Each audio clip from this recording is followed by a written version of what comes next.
What was the hardest prison habit to break after being released? Not me personally, but I know a guy that said after he got out, he just wanted McDonald's. When he got there, he spent 20 minutes staring at the menu trying to decide what to order because he just wasn't used to having choices. Staring at sharp things. Like there's no desire to use them inappropriately, but you're just kind of shocked that they're there and available for use. You might be surprised what qualifies as a sharp object. I remember whenever someone tried to hand me a knife or something to cut veggies, I'd be afraid to touch it. Glass was the biggest thing though. Just mirrors in all the bathrooms. Real ones. I could smash that crap and have a big jagged weapon. I can't believe this Italian restaurant has such a dangerous thing in their bathroom. Stopping thinking of objects as weapons is hard. One of my foster sons came to us from juvie. Every meal his arm was around his plate and he wolfed down his food. My mastiff couldn't keep up. He always ate back to the wall, hunched up. It took my wife and I about a month to show him that no one would take his food and we had plenty more. Funny part is he went into the Marines and did 8 years and got out honorably, and is now working in corrections. I had to win over his trust, and that took time and a lot of understanding on both sides. I've been very fortunate to have great boys that just needed to know someone gave a damn. I always stuck to my word and was always fair and honest. Hard work on the farm and as much fun and care as they need. All of our boys went on to college or trade schools or military careers. I still like having a stash of ramen packs somewhere, even if I'm not going to eat them. Not wearing shoes in the shower. Eating with forks and knives. Having salt and pepper for food. Not always having to watch your back. Being able to get food when you want it and just get up and leave to go for a drive or something. Going number 2 with my underwear up to my thighs to hide my junk. It took me a long time to go back to pants around the ankles. Yet another reminder that prison can really dehumanize people. I can't imagine eating a meal or going number 2 and have that be a moment of horrifying vulnerability. It sucks. I don't even smoke, but every time someone offered me a cig, I would take it and pocket it, even on the outside. On the inside, that's a bartering chip. It took me about a month or 2 to break the habit. I eat fast. I don't sit with my back to the door in public. I always scan crowds constantly. I question why people are nice to me. I carry extra clothes, water, and various other things in my car in case I need them. Not a hoarder, but harder to get rid of stuff. I don't like being away from home overnight. I also quit eating boiled eggs. I overseason my food, and I refuse to drink Kool-Aid anymore. I hoard feminine hygiene products. We were super limited on the number of pads or tampons that they gave us. They didn't give any to the women in holding cells.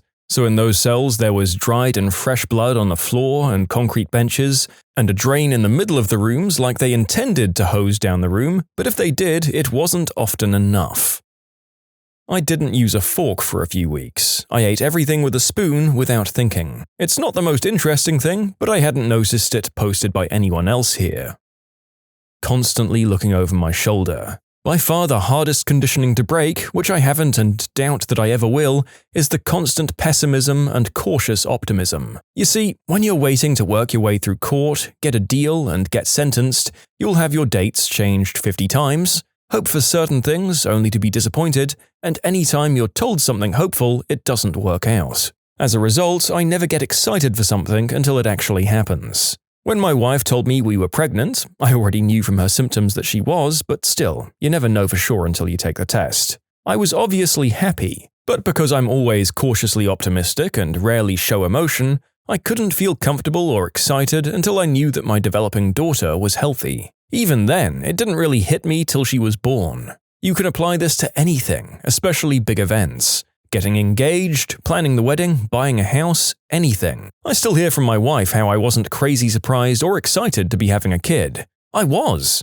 actually half of the relationship who was dead set on a kid when my wife supposedly could have gone either way. You just can't get your hopes up or look forward to anything until it's there or has happened. I've been home for over 7 years now with my wife for 6.5. She's truly the catalyst that motivated me to truly change my life and to not give any more of my life to the system. But she'll never know how happy she makes me because she misinterprets my cautious optimism or realism for pessimism or indifference. I did almost 7 years. I've been out for 2 years. I'm 35, from Wisconsin. Wisconsin has a law called truth in sentencing. You do 100% of your time. There are multiple head counts where the guards make sure that all of the inmates are accounted for. This happens every morning at 5 a.m. I felt like I was doing something wrong if I slept past 5 a.m. It took me almost 6 months before I slept past 5. Even now, 6 a.m. is sleeping in for me. It has allowed me to never be late for work and show up every day. I was a substance dealer with no work ethic, and I slept until noon. Ironically, I'm more successful than I ever thought I would be because of these habits. I actually just got poached by another company who offered me a 150% salary increase. Nice to see you, new tax bracket. In 2 years, I've become a model parolee. My life is great. I married my wife last September. I go to therapy for a multitude of conditions that manifested while I was a guest of the state. I was diagnosed with general and social anxiety disorder and PTSD. I was out a few months and I had a panic attack. I had no idea what was happening to me. I was literally paralyzed and afraid. I thought prison ruined me. It did actually make me a better person in general. I'm not praising Wisconsin DOC by any means. The guards dehumanized the inmates and treated us like pure garbage with no hope.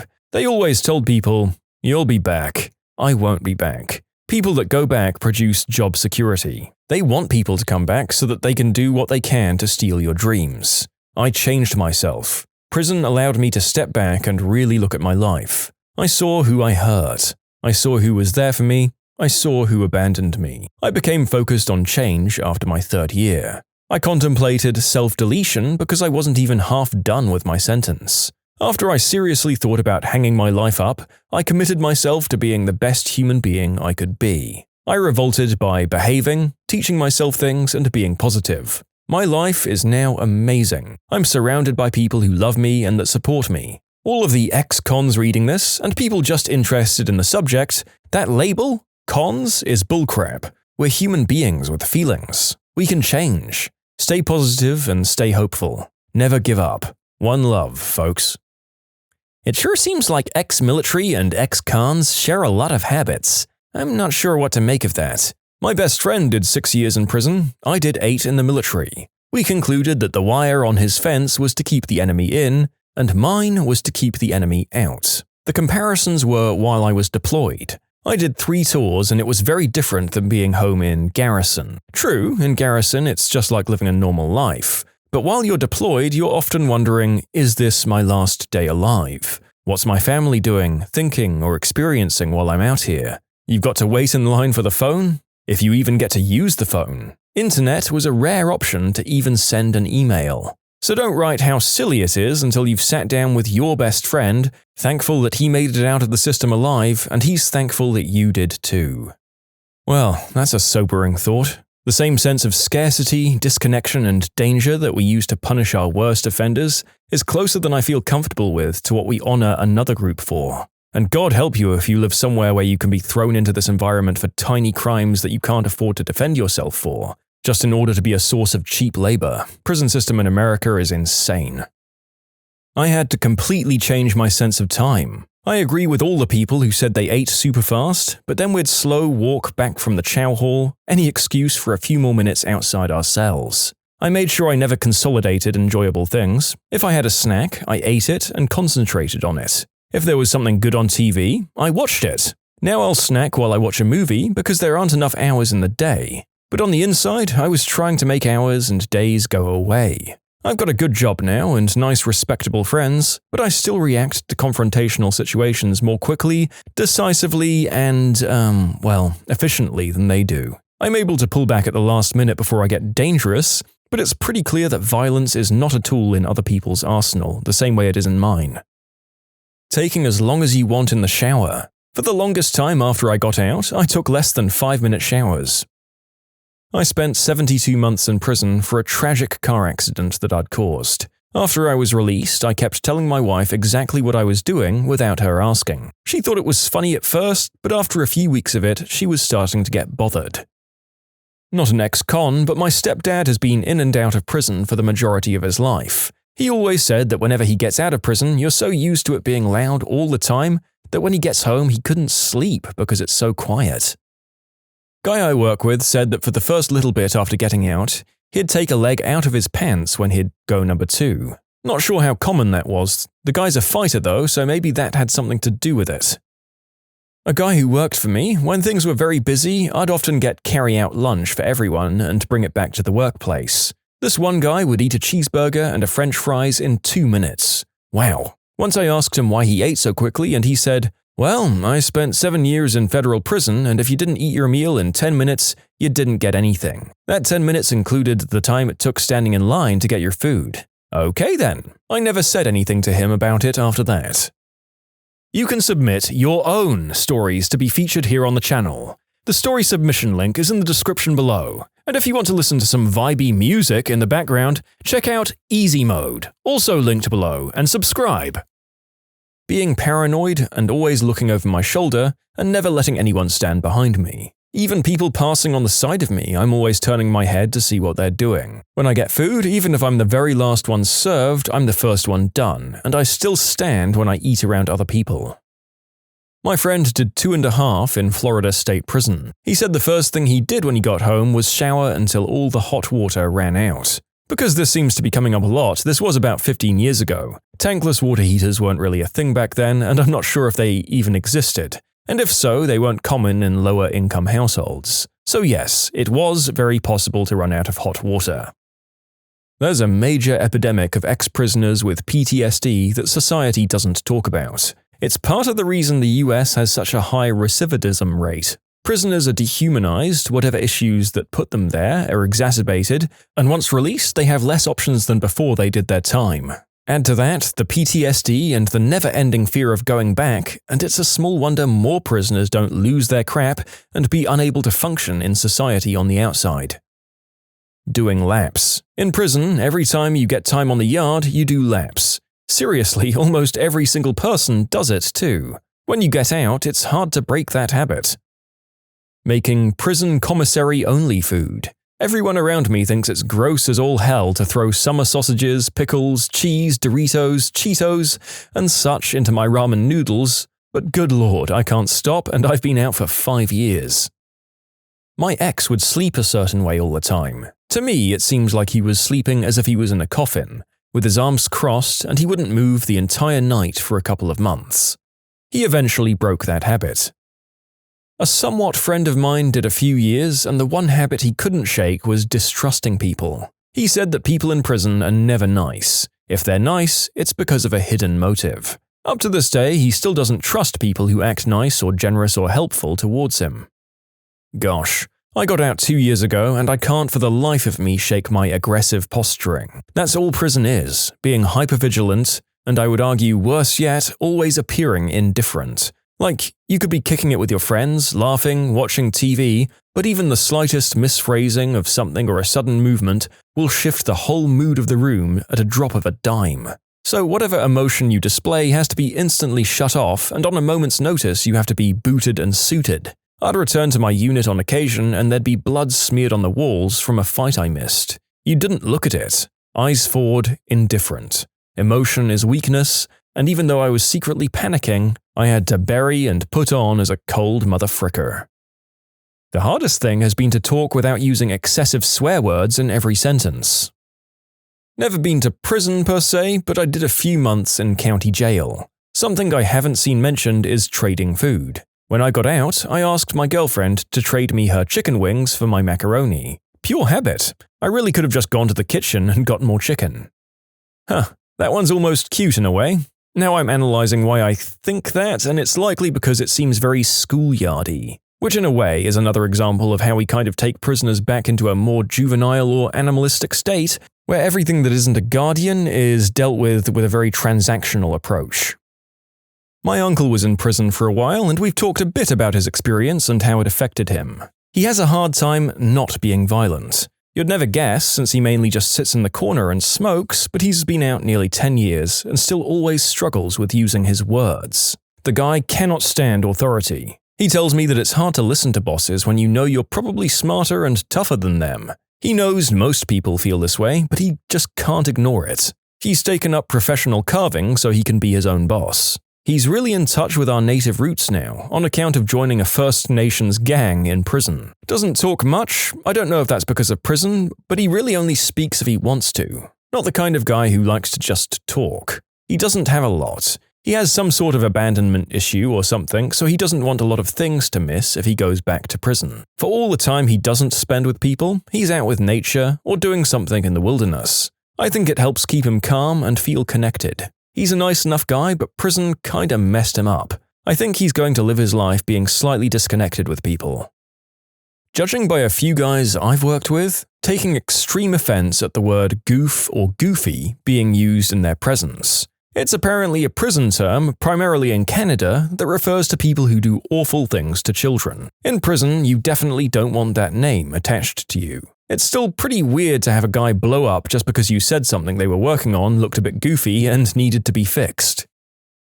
Having your head on a swivel, protecting your personal property in an obsessive manner, and sizing everyone up. When I was locked up, I always knew what was going on 360 degrees around me. Only the last unit I was in had lockers with actual locks, so before that I had to protect my commie, paperworks, and books all the time. Most people would fight you to take your crap because that's the respectful way to do it, but cat burglars were the worst. They'd sneak around and take stuff. They got screwed up by everyone when they got caught. It's code. If you want my stuff, come and get it.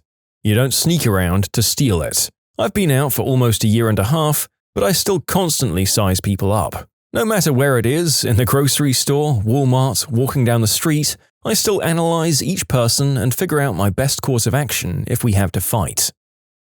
I've been out 8 years and I still eat like a dog. Most prisons give you 30 minutes for your meal, but that includes the walk from your cell block to the chow hall, waiting in line and finding a seat. Normally, by the time I actually get a piece of food in my mouth, I've already got a CO yelling over my shoulder to hurry up. It's really annoying going out to eat with people and gobbling up your meal only to be stuck watching normal people eat for 20 minutes. Hardest habit? Not talking crap to dumb old men who think they're right just because they're old. I hated that in prison. Old guys think they know so much just because of their age. Like, motherfricker, you're in prison. You obviously don't know much better than I do. The easiest habit? I'm never getting top ramen or getting a bowl cut from a Mexican barber again. I find myself hoarding toilet paper under my bed. Sometimes I do it without thinking, and I'll look under there and have 10 rolls of TP. A couple of guys I know, after being out for 5 to 10 years, wrap their arms around their plates and shovel food into their mouths at the speed of light. They're also super defensive of their food. When I first got to know them, I jokingly swiped a chip off one of their plates, and he flipped his fork up and demanded I give it back. It freaked me out a bit. My friend once told me he got hooked on watching news channels and crappy daytime television. He said he also enjoyed listening to AM radio now, even though he knows specific podcasts exist and are more tailored to him. He self-deleted 3 years ago after receiving a 20-year sentence, just a year after finishing a 1-year sentence. So apparently I need to clarify a few things here. At 18, he served a little over a year in prison for moving green herb, got out, violated parole, and got caught moving mass amounts of more green herb and other things, like breaking into homes, petty theft, which was going to send him back for at least 15 years. After the jig was up, he had a while where he was allowed to stay at home, and then he ended up doing self-deletion with a 9mm to the head. He survived the initial shot, but died 2 days after going to the hospital. He was a great friend, and I knew him since elementary school. Top of our graduating class in high school. Just too much exposure to the wrong people. Realizing I could just get up and go somewhere, that I could make plans tomorrow from 1,000 different choices. It's hard to break the habit of checking everyone who enters your vicinity. It feels like you've got to mark everyone off as a non-threat. My good friend's uncle did 20 years or so. His habit was how he ate. Everything that he ate got immediately cut, mixed, and devoured quick as all heck. Don't know why, he always said it's how you did it there. You ate and got the frick out as quickly as you could. 2 words. Grape jelly. Not being able to go to the free infirmary when you're hurt or sick. I'm not an ex-con, but I messed around with one for about 3 years. I promise I'm being 100% serious when I say this. After he did 1 year, he came out and had new bedroom preferences. He begged me constantly to do stuff in the butt. He was also really into me going south of the border on him in the shower. Prior to being locked up, he wasn't into those things. He also kept his room ridiculously cold and kept 1 blanket. Pacing back and forth. I'm not an ex-con, but my daughter's father is. He still can't stand with his back turned to people. He's constantly watching over his shoulder, and he eats piles of food mixed together within minutes. I tried to wake him up from the couch to come to bed, and I just about got punched in the face. He paces around our apartment whenever he's looking at his phone or on a phone call. In a restaurant, he'll make sure he has a view of a majority of the people. In a mall, we'll walk near walls and rarely be found in the middle of the food court. But in the end, he does it to protect us. He does it because he knows how rough prison was. He knows that the world is not as peachy as it once was, and will do anything to protect the ones he loves. When my dad got out of prison from a 10-year sentence, we nicknamed him Martha Stewart because he was such a clean freak. His home looks like an IKEA catalogue. He has glass containers for his shoes. He wakes up early to iron, wash, and scrub everything. When I lived with him for a year, I was grounded so many times over leaving water drops in the sink. When you subscribe, make sure to hit the bell to turn on notifications. Put the playlist on in the background to finish listening to all the stories, or if you want some vibey music to put on in the background, check out easymode. If you like Am I the Genius, give Am I the Jerk a shot. Everything linked in the description.